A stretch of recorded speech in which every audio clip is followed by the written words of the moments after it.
Marcus Webb walked through the corridor of the neutral station with his hands in his pockets. He had been called to the Grand Council chamber, and nobody had told him why. The message was simple and direct. Report to the observation deck immediately. His captain, Linda Hayes, had given him the order without explanation. The council chamber was the largest room on the station. Its transparent dome showed the endless black of space and the distant glow of 1,000 stars. Marcus stepped inside and stopped. Every major power in the galaxy had sent a representative to this moment. The Lyrians stood on the left, their tall bodies casting long shadows. The Keltharians occupied the center, their heavy armor reflecting the light. The Zorvians floated near the rear, their energy formed shifting colors in slow waves. Dozens of other species filled the room, some standing, some sitting, some simply existing in forms that Marcus did not have names for. On a raised platform of polished, black stone lay a creature that made Marcus forget to breathe. It was a dragon. Not the kind from Earth stories that breathed fire and guarded treasure. This dragon was real and alive and broken. Its scales were white like fresh snow, almost translucent in the light. Its eyes were red, deep red like blood in water. The dragon's body was long and muscular, but something was terribly wrong. 3 of its 4 legs hung at bad angles. One wing was folded backward in a way that looked painful. Deep scars cut across its sides, and its breathing came shallow and uneven. The Lyrian ambassador stepped forward. He was tall and thin, with skin that looked like polished stone. His voice came out smooth and cold. "Human mechanic Marcus Webb," the ambassador said, looking directly at him. "We bring you a gift." The laughter started immediately. It came from every corner of the chamber, alien and human sounds mixing together. The Keltharians made deep, rumbling laughs. The Zorvians produced high, musical sounds. Even some of the humans in the room were smiling. Marcus understood what this was. It was an insult dressed up as a gift.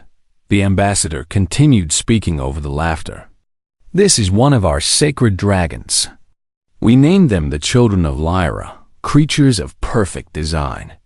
But this one is broken. It will never fly again. It cannot even walk properly. So we give her to humanity. Perhaps your primitive hands and simple minds can learn something from studying her body. Perhaps you can understand how far your species has yet to travel." More laughter. A Keltharian commander actually slapped the ground with his massive hand, making the whole chamber shake. A Zorvian representative vibrated with amusement. The message was clear. Humanity was being mocked. This broken creature was a reminder that the human species was weak and stupid, and had no place among the real powers of the galaxy. Marcus looked at the dragon again. He studied her the way he studied broken machinery in his workshop. He looked at her joints and her spine. He examined the way her ribs pressed against her skin. He watched the pattern of her breathing. And then he did something that made the laughter falter. He walked forward. The crowd went quiet. Marcus approached the platform and climbed onto it without asking permission. Nobody stopped him. He stood beside the dragon and looked down in her face. The red eyes turned toward him and fixed on him with intelligence that was unmistakable. This was not just an animal. This was a thinking being. "What is your name?" Marcus asked the dragon quietly. The chamber became completely silent. Nobody had thought to ask the dragon that question. The Lyrian ambassador cleared his throat. "She is called Lysera. She has not flown in 4 rotation cycles. The genetic accelerators did not work. The neural stimulation caused her pain. 17 different procedures have been attempted.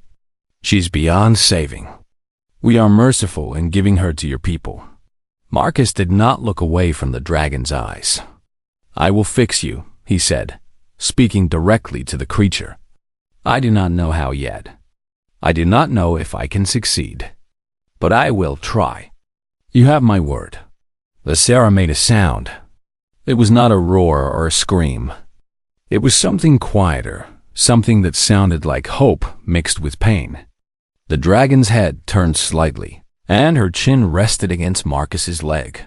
The laughter started again, but it was different now. The laughter had an edge of uncertainty to it. These beings were used to having all the answers. They were used to advanced technology and biological perfection. They were not used to a human kneeling down beside a broken dragon and speaking to her like she was a person. I accept this gift, Marcus said, standing up and turning to face the council. I accept her with respect and with gratitude. Lysera and I will study together. We will work together. Captain Linda Hayes stepped forward from where she had been standing at the edge of the chamber. Her uniform marked her as the human military authority aboard the station. She nodded slightly at Marcus, a gesture of support. But her hand did not move from her weapon. The message was clear. Whatever was going to happen next, humanity would not be disrespected. The ambassadors and commanders exchanged looks. The Lyrian spoke again. You may take her to the lower-level workshop. It is yours to use. Do what you wish with the broken creature. We do not expect success. Marcus helped Lysera down from the platform. The dragon moved slowly, painfully, her bad legs shaking with effort. But she moved. She did not refuse. It was as if she had been waiting for someone to believe in her enough to try Dodd as they left the chamber. Marcus heard the laughter resume behind them. But he did not turn around. He was focused completely on the white dragon beside him. He was already thinking about her structure. He was already considering what could be wrong with her systems. He was already making plans in the corridors of the station. People stepped aside to let them pass. Some stared at the dragon in shock. Some pointed at Marcus with curiosity. But nobody tried to stop them. The workshop on the lower level was empty and silent when Marcus arrived with Lysera. It was a large space filled with tools and equipment. It was designed for working on machinery, but Marcus understood that dragons were not just meat and blood. They were machines too, part living flesh and part engineered technology. He set up a resting area for Lysera in the corner, with blankets and cushions. He brought water and food. Then he began his examination. He used every tool he had. He looked at her joints under bright lights. He felt the bones of her spine. He studied the way her muscles connected to her frame. And slowly, carefully, Marcus began to understand that the Lyrians had made a very big mistake. They had treated Lysera like she was broken in the same way they would be broken. But Lysera was not a Lyrian. She was something different. She was something that needed a mechanic, not a doctor. Marcus worked through the night. By morning, he had filled 10 pages of notes. The diagram of Lysera's wing system was complex and beautiful, and he could see exactly what was wrong with it. The dragon watched him work with eyes that seemed to understand everything. She did not move. She did not complain. She waited patiently, as if she had always known that the right person would eventually come. Marcus set down his pen and looked at his patient. We have a lot of work to do, he told her. But you are going to fly again. I promise you that. Marcus Webb did not sleep for the first week. He sat in the workshop with Lysera, watching her every movement. He filled notebook after notebook with observations. When she breathed, he counted the seconds. When she moved her legs, he measured the distance. When her muscles twitched, he noted the exact location and duration. His captain had to order him to eat. His crewmates had to remind him to drink water. But Marcus understood something that was important. Before he could fix Lysera, he had to understand what was actually broken. On the 8th day, everything changed. Marcus was examining Lysera's right wing when he noticed something odd. The outer scales were damaged and scarred, But under those scales was something unexpected. There was a mechanical system, not a crude one. It was engineered with precision that made Marcus hold his breath. The system was made of materials he could not identify. They were harder than steel, but lighter than anything from Earth. They were designed to work with Lysera's body, to amplify her strength and control her flight. But something was wrong with the design itself. Marcus spent 3 hours simply staring at the mechanical components. He sketched every detail. He measured every angle. And then he understood. The wing deployment system had been designed for a specific gravity environment. It had been designed for one specific place. Lysera's creators had built her to fly in her home world's gravity. They had never expected her to fly anywhere else. When Lysera had been transported across the galaxy, moving through different gravity wells and different atmospheric pressures, the tiny mechanical components had shifted. Not much, just fractions of millimeters. But those fractions had compounded over time. They had accumulated into a system that no longer worked. It was like a watch whose hands had been bent slightly. You could not tell by looking, but the watch would never keep correct time again. "Your builders made you perfect," Marcus said aloud, running his hand carefully over the mechanical wings. "They made you perfect for where you came from.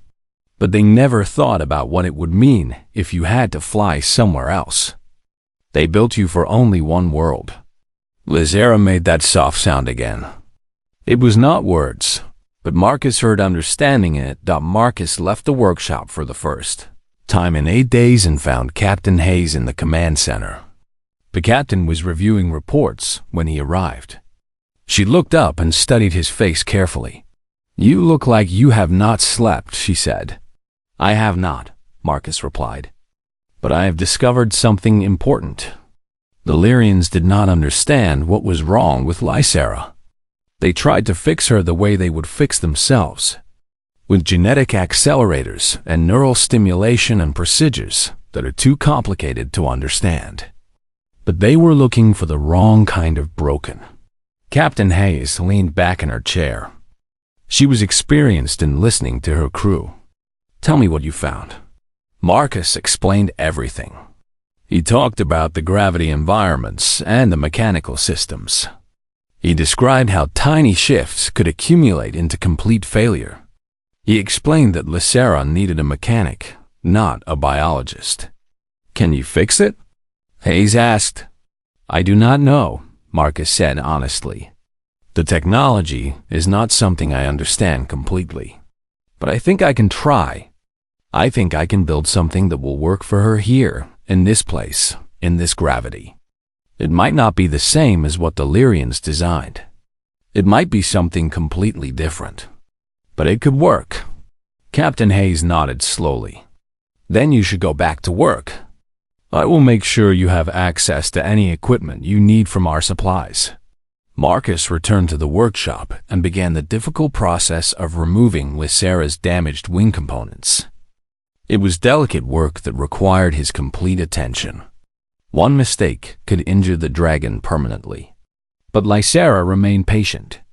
She seemed to understand that what Marcus was doing was necessary. She did not resist. She did not struggle. The first component that Marcus removed was a crystalline processor. It was damaged and worn. The Lyrians had tried to repair it with biological methods, but those methods had not worked. Marcus studied the processor carefully. He understood its basic function. It controlled the angle of her wing deployment. He could not replicate this component. The materials were beyond his ability to work with. But he could create something that served the same purpose using different technology. Marcus began the work of adaptation. He took principles from Keltharian propulsion systems. He studied Zorvian power generation methods. He even examined human applications of physics that seemed primitive compared to the technology around him. But he wove them together carefully, testing each connection, making sure every component would function alongside Lysera's biological systems. Captain Linda Hayes visited the workshop on the 14th day. She stood in the doorway and watched Marcus work on Lysera's other wing, which he had begun to modify using the knowledge he had gained from the first wing. "The council is laughing about you," Hayes said without anger.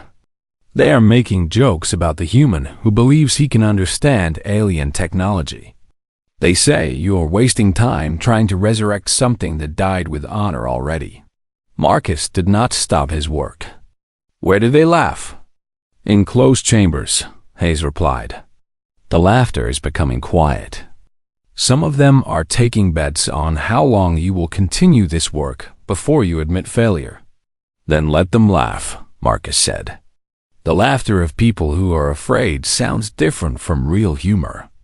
That laughter is coming from beings who do not understand something, and that lack of understanding makes them nervous." Captain Hayes smiled slightly.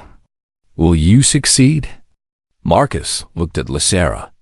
The dragon was much stronger than she had been 1 week ago. Her breathing had become deeper and more even. The areas around his repairs were already beginning to show signs of healing. Lysera's body was accepting the changes. She was adapting to them. "Yes," Marcus said with complete certainty. She was never beyond repair. She was only waiting for someone who would listen to her body instead of trying to force her to fit into methods that were designed for different creatures. She needed someone who would understand that broken things can be fixed in many different ways. Over the next few days, Marcus continued the careful work of rebuilding both of Lysera's wings. He created hybrid systems where mechanical and biological components worked together. He used materials from 5 different species, each one contributing something valuable to the final design.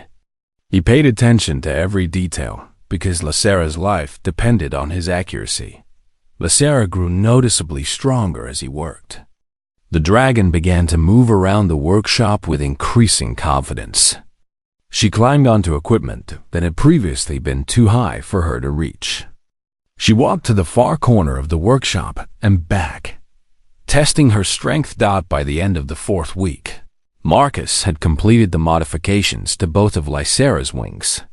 He had also designed a series of gentle exercises that would rebuild the muscle in her atrophied legs. He understood that fixing the mechanical systems was only part of the solution. Lysera's body also needed to be prepared for flight. Marcus sat beside the dragon one evening and rested his hand on her neck. "You are going to be able to fly," he told her. "Not the way you flew before, but maybe better. You will fly as yourself, not as what someone else designed you to be." Lysera made that sound of understanding again. She rested her head against Marcus's shoulder, and for a moment, the impossible seemed completely possible. The observation deck was crowded with beings from every corner of the galaxy. Word had spread through the station that the human mechanic would attempt something impossible. Nobody wanted to miss it. The Lyrian ambassador stood at the front, his expression showing nothing. Beside him stood representatives from the Keltharian Empire, the Zorvian Collective, and dozens of other species. Some had come to watch success. Others had come to witness failure. Captain Linda Hayes stood with her arms crossed. She had authorized the use of the launch platform for Marcus's experiment. She believed in him completely, but her face showed nothing of her confidence. Military discipline required her to maintain a calm appearance, regardless of what happened next. Marcus Webb came through the door, leading Lysera by a long tether. The dragon was magnificent. Her white scales caught the light and threw it back in brilliant patterns. The scars that had covered her body were healing well. Her breathing was deep and strong. Her 4 legs moved with power and purpose. Her wings were folded against her back, showing the intricate patterns of repaired scales and new mechanical components. Nobody in the observation deck made a sound. Marcus removed the tether that had guided Lysera from the workshop. He took a step back and looked into the dragon's red eyes. This was the moment of truth. Every calculation he had made, every component he had rebuilt, Every hour of work that had stretched into weeks would now be tested. If he was wrong, Lysera would fall into the void and die. If he was right, she would fly. "You can do this," Marcus told her quietly, speaking only to the dragon. "You have always been able to do this. I just fixed the parts that were broken." Lysera stretched her wings. The movement was slow and careful. The repaired panels caught the light, and the crowd watched in silent amazement. The wings were not identical to what the Lyrians had originally designed. They were different. They were modified and adapted and rebuilt using materials and principles from multiple species. But they were perfect for what Lysera needed. The dragon took 2 steps forward, then 3. She accelerated slowly, her powerful legs pushing her across the launch platform. The tether that Marcus had been holding fell away, forgotten. There was no stopping this moment. There was no turning back. At the edge of the platform, Lysera did not hesitate. She pushed off with all 4 legs, her wings spreading wide as she entered the vacuum of space. For 1 terrible second, she dropped. Marcus's heart stopped. Everything he had calculated and built and believed in hung in that single moment. The laws of physics that governed flight in atmosphere did not apply here. This was empty space. This was the void. His modifications had to work, or Lysera would fall forever. Then her wings caught something invisible. Not air. This was the domain beyond air.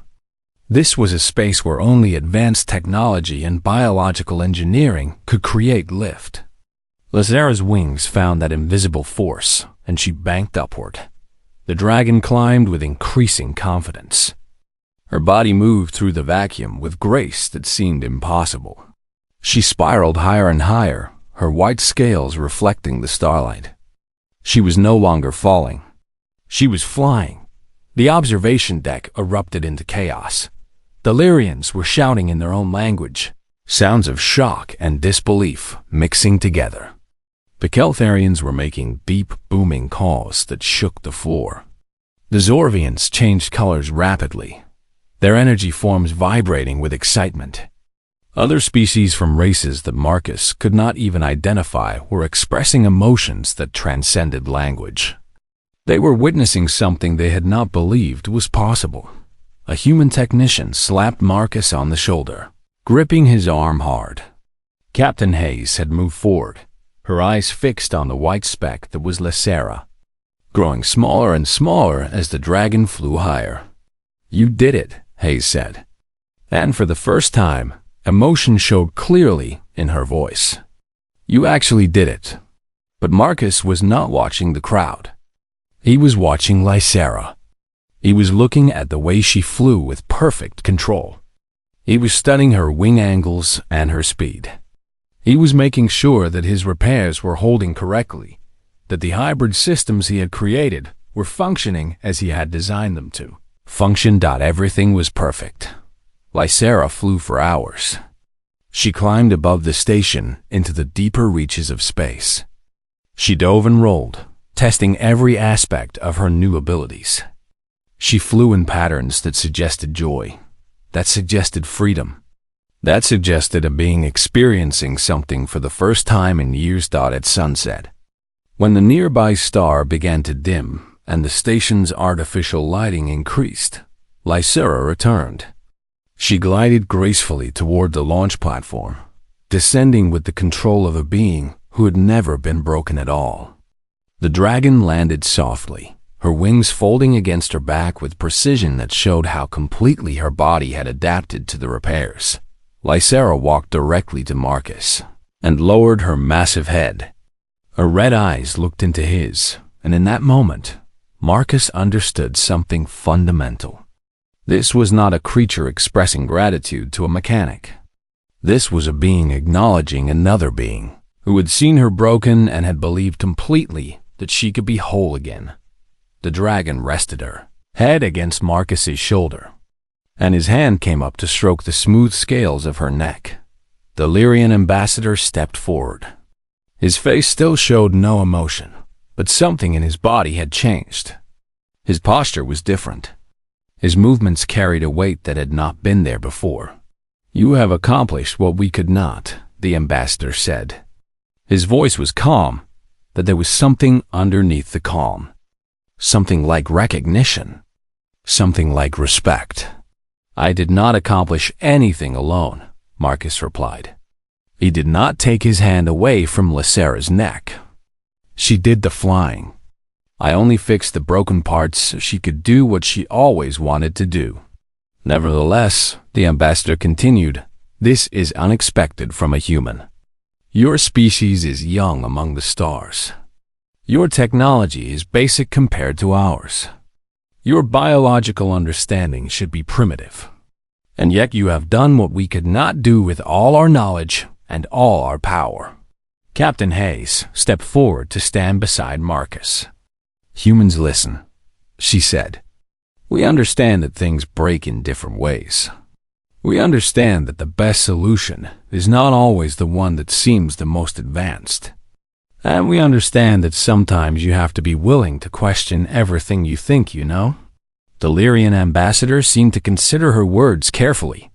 He looked at Lysera, still standing beside Marcus, her head resting against his shoulder. The dragon was no longer broken. The dragon was no longer beyond saving. The dragon was flying. "You have changed something fundamental," the ambassador finally said. "You have shown the galaxy that problems we believed were impossible to solve have solutions we had never considered. This will have consequences. This will force reconsideration of everything we thought we understood." Marcus looked at Lysera and at the stars beyond the transparent dome. He thought about the work that had brought them to this moment. He thought about believing in something that everyone else said was impossible.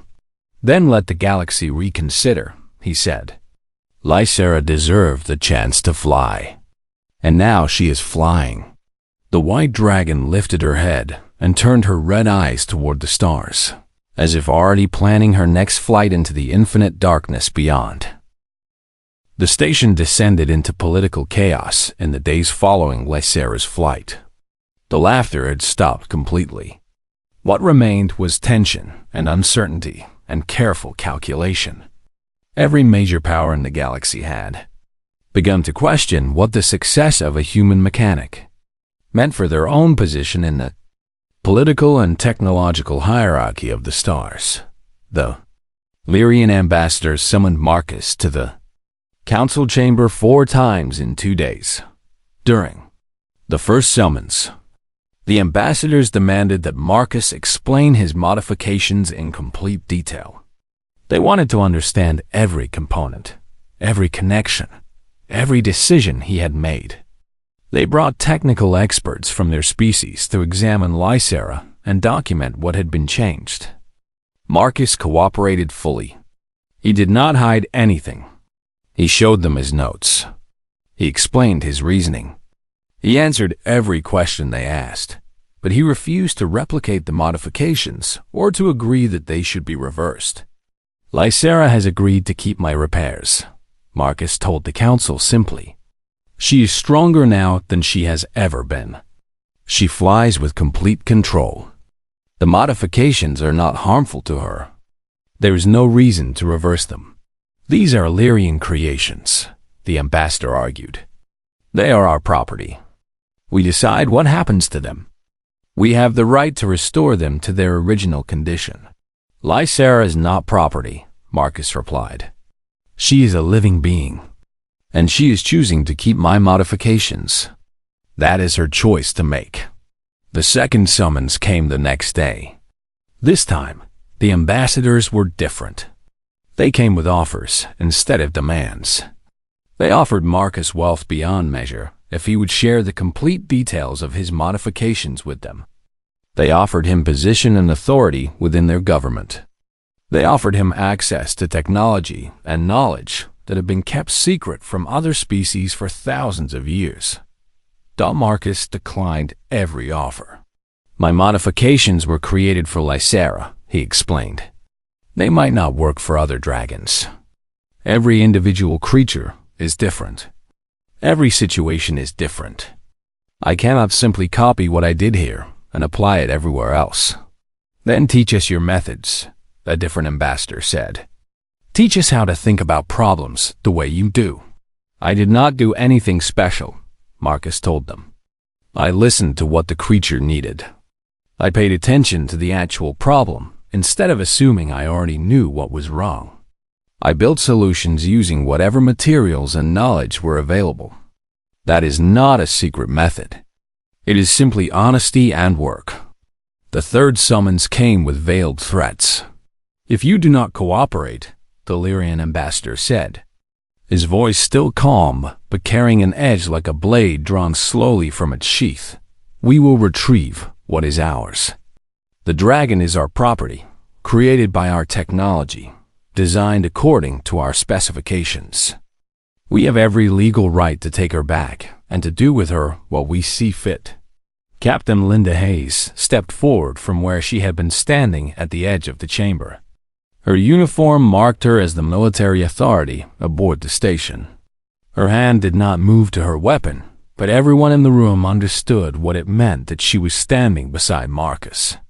Lysera will not be removed from the station without her consent, Hayes said. Her voice was steady and calm, but her meaning was absolutely clear. This station exists under the agreement that all parties respect each other's choices. If you attempt to take her by force, you will be violating that agreement. A human military officer, the ambassador said. Protecting a dragon. This is highly unusual. A human protecting someone who cannot protect herself, Hayes corrected. That is very usual for us. The chamber fell silent. The representatives from every major power understood that this moment was important. This was not just about one dragon anymore. This was about whether human beings would be accepted as equals in the political structure of the galaxy. It was about whether one small human could stand against the combined authority of the oldest and most powerful civilizations in known space. The fourth summons came in the morning. Marcus was brought to the council chamber again. But this time, the atmosphere was different. The ambassadors and commanders were not hostile. They were curious. They were almost uncertain.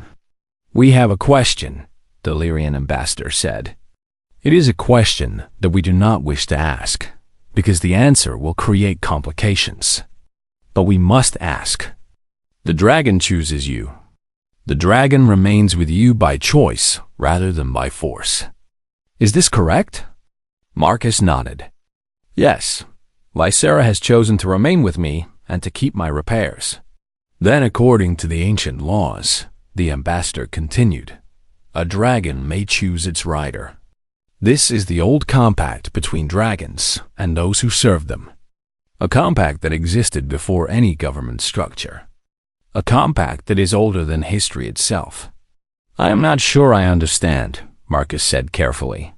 It means, the ambassador explained, that the dragon has made a choice that transcends our authority. She has chosen you as her rider, and by choosing you, she has placed herself under your protection and your care. Our laws require that we accept this choice. A dragon cannot be taken from her chosen rider without violation of the oldest covenant. The ambassador looked directly at Marcus with eyes that showed something that might have been respect, or might have been the beginning of fear. The dragon is yours, the ambassador said. But understand this, human. You have changed the fundamental equation of our species' understanding of the universe. A crippled dragon should not fly. An inferior species should not solve what superior technology cannot solve. You have introduced variables into our understanding that will ripple across the galaxy. Marcus stood very still, processing what he had just heard. Lysera was never inferior, he said quietly. She was only broken in ways that your technology could not repair. She needed someone who would listen to her body instead of trying to force her to fit into methods that were designed for different creatures. She needed someone who would understand that broken things can be fixed in many different ways. Perhaps, the ambassador acknowledged. But that understanding will change everything. Every power represented in this chamber will be forced to reconsider their assumptions. Every government will begin to question whether their technology is truly superior or simply different. You have given the galaxy something it did not know it needed. Doubt. Captain Hayes placed her hand on Marcus's shoulder. Doubt is not a bad thing, she said. Doubt makes you examine what you believe. Doubt makes you grow. When Marcus left the council chamber, Lysera was waiting for him in the corridor. The white dragon moved to him immediately, her head lowering to rest against his chest. They stood together in the dim light of the station, and Marcus understood something important. The political situation would resolve itself over time. Ambassadors would return to their governments and report what they had witnessed. The galaxy would begin the process of recalculating what it believed about humans and about itself. But none of that mattered right now. What mattered was that a broken dragon had learned to fly again. What mattered was that a young human mechanic had believed in something when everyone else was laughing. What mattered was that the bond between them had become strong enough to change the course of history. Lysera made that soft sound of understanding, and Marcus held her close. Whatever came next, they would face it together. 6 months had passed since Lysera's first flight. Marcus Webb stood on the observation deck of a human exploration vessel and watched the white dragon glide through the vast nebula ahead. The colors of the nebula shifted from deep purple to burning orange, and Lysera's scales caught the light and threw it back in cascades of prismatic beauty. The dragon was home here, in the darkness between the stars, in the place where her new capabilities allowed her to go. The exploration vessel was called the Discovery, and it was one of the first ships that humanity had sent to map the unknown regions of space. Marcus had been selected as the lead mechanical engineer for the mission. More importantly, he had been given permission to bring Lysera along as an additional crew member. The Lyrians had not been happy about this arrangement, but the ancient law gave them no choice.